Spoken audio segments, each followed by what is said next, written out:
Salam əziz izləyicilərim, kanalıma xoş gəlmişsiniz. Bugün kartofdan çox ləzzətli qəlyan altı hazırlamışam və bunun hazırlanma qaydasını sizinlə paylaşıram. Çox dadlı, doyumlu bir yeməkdir. İndi keçək hazırlanma qaydasına. Kartof götürmüşəm, qabığını soymuşam. Kartofları istənilən şəkildə doğramaq olar. Doğrayıram. Qazana boşaldıram doğradığım kartofları. Üstünə çıxana kimi su əlavə edirəm. Duz sökürəm. Qapağını örtürəm. Qaza yerləşdirib kartofları bişirirəm. Kartof artıq qaynayır. Tam yumşalana kimi bişirəcəm. Kartofun suyunu süzüb kənara atdım. Təmiz süzmək lazımdır. Qaba boşaldıram. Qaba boşaldandan sonra biraz soyuduqdan sonra kartof əzəndən yaxşı-yaxşı əzirəm. Elə əzmək lazımdır ki, içində kartof hiss olunmasın.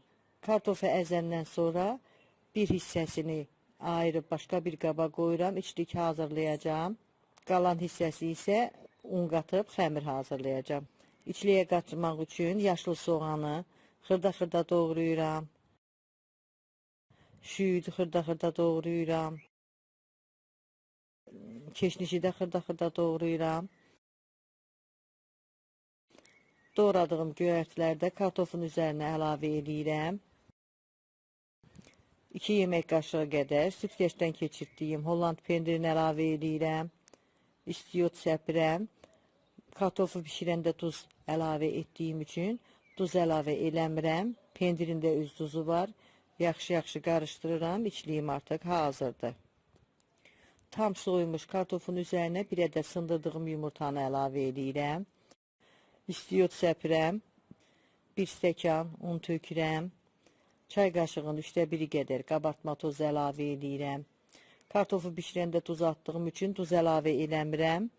Əgər sizdə duz az olarsa, yenə duz əlavə edə bilərsiniz. Əvvəlcə qaşıqla qarışdırıram. Sonra çətin olduqda yenə az-az un əlavə edib xəmir hazırlayıram.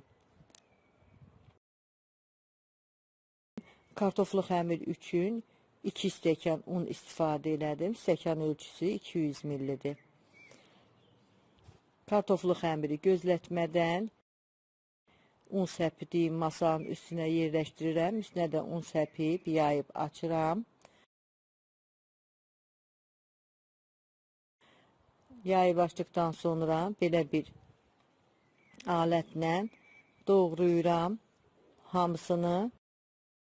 Doğradıqdan sonra kənarlarda qalan xəmir parçalarını yığıb onları da yayıb yenə kəsirəm. Doğradığım xəmir parçalarının üstünə hazırladığım içlikdən əlavə edirəm hamısına. Bir tərəfin üstünə gətirib əlimlə bərkidirəm. Əlimlə bərkitdikdən sonra çəngəllə kənarlarına naxışlar verirəm ki, bişərkən açılmasın.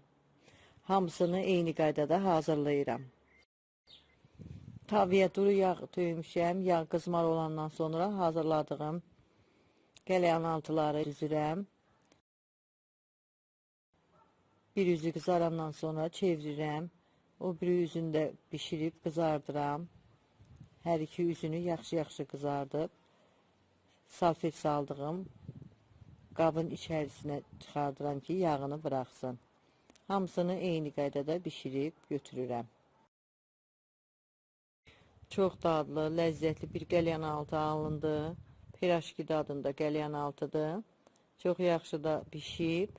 Siz də hazırlayın. Hazırlayıb yeyən hər kəsə öncədən nuş olsun deyirəm. Videomuzu bəyənməyi, dostlarınızla paylaşmağı və kanalımıza abunə olmağı unutmayın.